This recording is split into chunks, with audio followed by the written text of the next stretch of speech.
Olá, amigos. A prova de avaliação de desempenho da raça Nelore de 2025, promovido pelo programa Embrapa Gene Plus, teve início agora em março.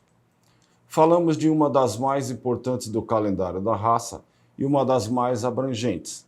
Entre as características avaliadas estão ganho de peso, eficiência alimentar, perímetro escrotal, área de olho de lombo e espessura de gordura subcutânea.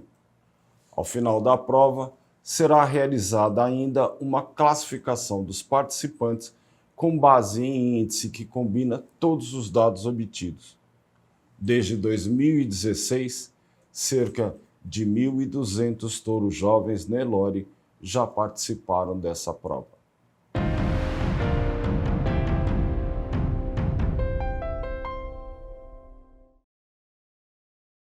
Para nos dar outras informações, nosso convidado é Gilberto Menezes, pesquisador da Embrapa e gestor do programa Gene Plus, que recebe os animais nas dependências do Centro Nacional de Pesquisa de Gado de Corte, em Campo Grande, Mato Grosso do Sul. Seja bem-vindo, mestre Gilberto, é um prazer revê-lo. Muito obrigado, Ivariz, é uma satisfação estar participando com vocês desse evento tão importante, dando a oportunidade da gente falar da nossa prova feita por tantas mãos. Vou começar com números. Quantos animais, de quantos criadores e quantos estados aí da federação? Hoje, a prova de 2025, ela conta com 111 animais, machos da raça Nelore, com idade média de entrada de 20 meses, de 23 criadores diferentes, mais a Embrapa Gado de Corte, que tem o seu rebanho de seleção, e de 5 estados diferentes, Ivariz. Mato Grosso do Sul, Goiás, São Paulo e Minas Gerais. Quais são os principais objetivos da prova e quais as novidades aí para a edição de 2025?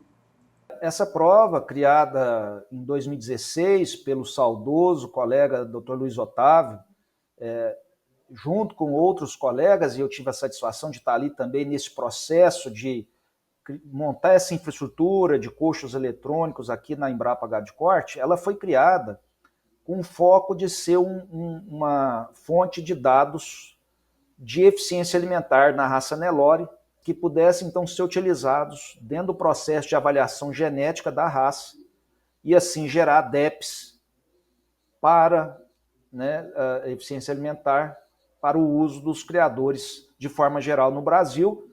Isso no momento que também a genômica, as informações genômicas vinham ganhando espaço e as metodologias e as tecnologias disponíveis de avaliação permitindo a combinação, a inserção dessa informação nas nossas avaliações, formando uma dobradinha, que eu gosto de dizer, perfeita. Uma característica difícil de ser coletada dentro das fazendas, com um preço alto, que é a eficiência alimentar, e a genômica que potencializa a avaliação, principalmente quando há uma característica dessa natureza. E foi isso que motivou essa criação da infraestrutura aqui na Embrapa e a realização dessa prova desde 2016. Ou seja, gerar fenótipos, gerar dados para subsidiar avaliações genéticas genômicas da raça Nelore, que vão gerar DEPs para o uso da cadeia produtiva, dos selecionadores e dos produtores que usam da genética Nelore na produção de carne bovina no Brasil. E ao longo dessas 9 edições, mestre Gilberto, qual que é a evolução em todas essas características que a prova avalia? Quando a gente trabalha em melhoramento genético de gado de corte, que tem um intervalo de geração longo, 9, 10 anos é pouco tempo para a gente poder afirmar e dizer que houve um progresso genético para essa característica. A gente sabe que isso vai vir com mais tempo, até porque tem, num primeiro momento, a necessidade do mercado, da cadeia produtiva, dos criadores entenderem essa nova característica, entenderem como a eficiência alimentar pode ser inserida dentro dos seus processos seletivos dentro das fazendas, que já vem sendo feito, no nosso caso no Brasil, com muito sucesso, basta ver a evolução da raça Nelore. Então, falar de evolução genética, principalmente para a eficiência alimentar, não é possível, mas eu destaco o avanço dessa temática, desse critério de seleção, né, para a eficiência alimentar, ganhando espaço cada vez maior dentro do mundo de seleção do Nelore. Hoje é comum eventos, exposições importantes, esse tema ser tratado. E para finalizar de forma prática, desde 2021, a gente passou a ter DEPs dentro dos nossos sumários, no caso, uma parceria da Embrapa Geneplus com a ABCZ e o seu PMGZ, disponíveis para os criadores da raça Nelore.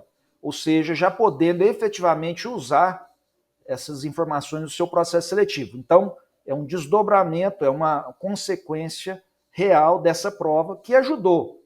Claro, não é exclusivo, esse banco de dados que permitiu essa avaliação genética genômica desde 21. E o que a gente sabe, né, sobre a força dessa informação eficiência alimentar nos indivíduos que vão nascer? O que a gente tem hoje, com os bancos de dados que vêm sendo formados, construídos ao longo aí nos últimos 10, 15 anos, essa prova nossa aqui ela tem importância, mas tem várias outras iniciativas, muitas delas por criadores, né, de forma particular, coletando esses dados e compartilhando. A gente começa a ter a capacidade de entender qual é o potencial de resposta à seleção genética dessa característica, eficiência alimentar, que a gente vem adotando no Brasil e na maior parte do mundo, o famoso consumo alimentar residual, o CAR, como a medida eleita de eficiência alimentar. A gente vê que há potencial importante de resposta à seleção genética, ou seja, a gente consegue sim fazer e melhorar o rebanho Nelore, né, para essa característica. Isso é uma importante informação quando se pensa em um novo critério de seleção. E hoje, então, herdabilidades aí de 0,20 a 0,30, depende dos trabalhos. Algo não distante do que a gente encontra para peso, por exemplo, que a gente já tem clareza do quanto que a seleção para peso, a desmame sobre ano, né, funciona. A gente começa a conseguir entender um pouco melhor as relações dessa característica com outras importantes, peso, carcaça e precocidade sexual, por exemplo. E com isso, essa informação a gente consegue planejar melhor como a gente vai inserir essa nova característica no processo de seleção.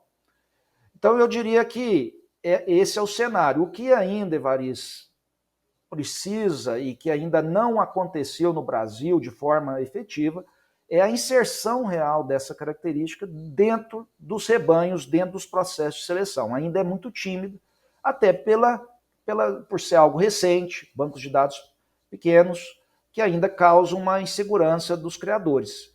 Mas a gente vê que é absolutamente passível da gente conseguir evoluir o rebanho Nelore brasileiro a partir da seleção genética para eficiência alimentar. Isso a gente já pode dizer que é um resultado de todo esse processo, onde a nossa prova aqui, contribui bastante. Como lidar com tantas informações quando você pega um sumário, né, e agora mais essa? Primeira questão é saber cada criador, cada equipe que está à frente de um projeto de melhoramento do Nelore ou de qualquer outra raça bovina de corte, é saber qual que é o seu objetivo, qual o caminho que você quer seguir, qual que é a proposta do seu trabalho, qual é o gado que você quer fazer, qual é o mercado que você quer atender. Tendo isso muito claro em mente, você consegue, então, entender quais são as características, quais são os parâmetros que eu preciso buscar para nortear meu trabalho de seleção. E isso facilita, principalmente num cenário, como você disse, onde eu tenho uma série de características e cada vez mais aumentando, né? Se a gente pegar um sumário de touros Nelore de 15 anos atrás e comparar com hoje, nós temos aí 2, 3 vezes mais características, né? Então, saber bem o caminho que você quer seguir, o seu objetivo. Com isso, você já consegue, opa, quais características efetivamente eu quero trabalhar, então, quais eu vou realmente priorizar dentro do meu trabalho de seleção. Isso pensando num curto, médio e longo prazo. Olha, inicialmente, nesse primeiro momento, eu vou trabalhar com essas características e essas outras aqui ficam de forma secundária para um outro momento. Dado isso, ainda a gente acaba ficando com muitas características. Eu gosto de brincar. Um boi bom, o boi bom, igual a gente fala na prática, ele depende de vários fatores. Não basta ser o mais pesado, ter uma carcaça boa, ele precisa se reproduzir, tem que ter aprumos bons, enfim, é um conjunto.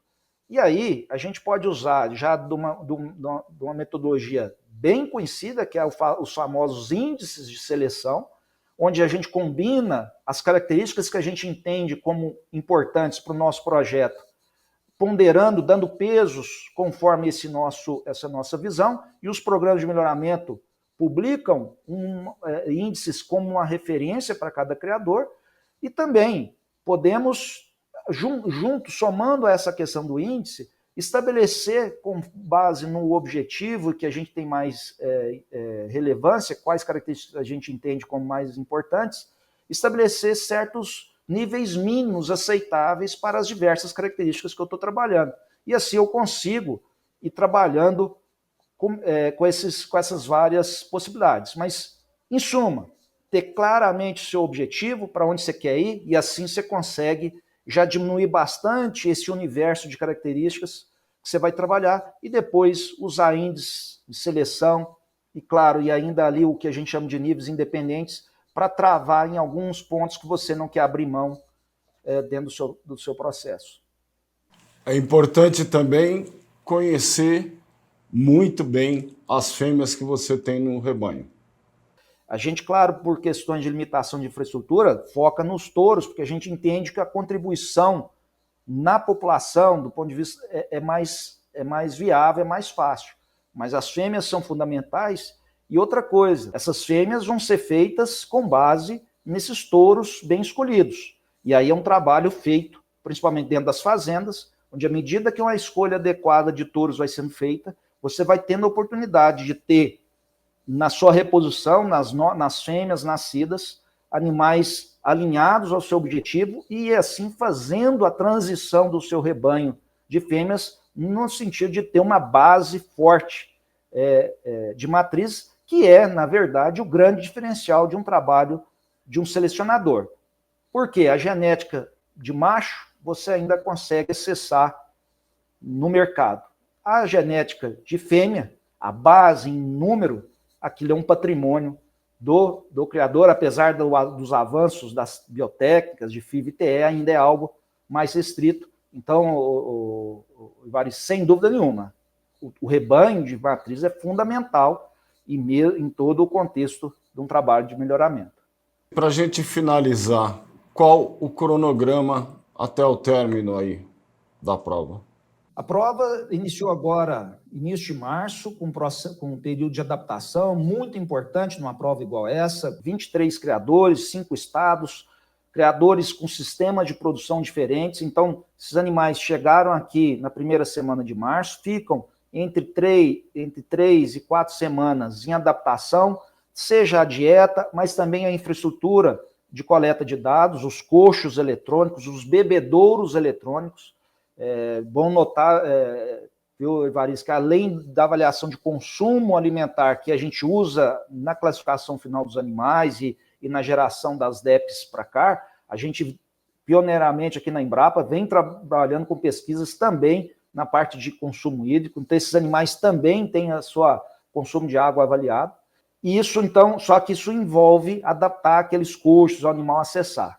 Então, início de março começou, a prova inicial efetiva começou agora dia 7 de abril e finaliza no final de maio, com os resultados sendo divulgados para toda a comunidade, nos nossos criadores, no dia 6 de junho, num evento aqui em Campo Grande, Mato Grosso do Sul, E já aproveito para convidar todos que têm interesse de virem ver tanto os resultados, mas principalmente ver os animais, aqueles animais que se destacaram nessa nossa prova.